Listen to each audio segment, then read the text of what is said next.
yaxşı getsin də.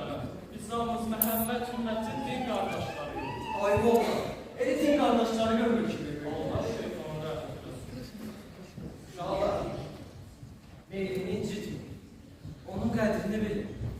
Yaşını tanımaq üçün də bizə ehtiyac var. İkimiz büyük köynəkdə, yaxası dar olayım, lal olayım. Yuxunda görərsən. Uşaqlar, gəlin o biz dəstər edilək. Orxan, sən niyə danışmırsan? Ne danıştı? Sevgilisi, sevgili çadrasına dolaştığından çırpan kimi sözleri qətmə məlifinizdən çırpın. Rolu isə qoxdu. Orxan, Orxan getmə. Bayağı aşıq sana olsun, ne bilən? Bu ki bayağı öyle. Sağlıqla qalın, bir bax sənin. Ah yavrularım, ah yavrum. Reyhan kimi mənə sima bir nazənin, hamının mənə I love you deyib, əlimdən tutsaydı. Mən nəinki valideni, lap qətməni də sevərdim.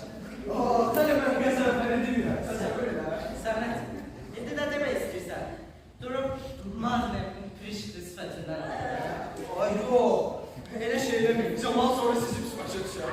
Uşaqlar, cihad eləmək lazım. Uşaqlar, Cihad terror deyil Lalə bacım. Cihad müsəlmanın haqsızlığa, ədalətsizliyə, cəmiyyətə, elə laf özünə qarşı üsyanıdır, etirazıdır.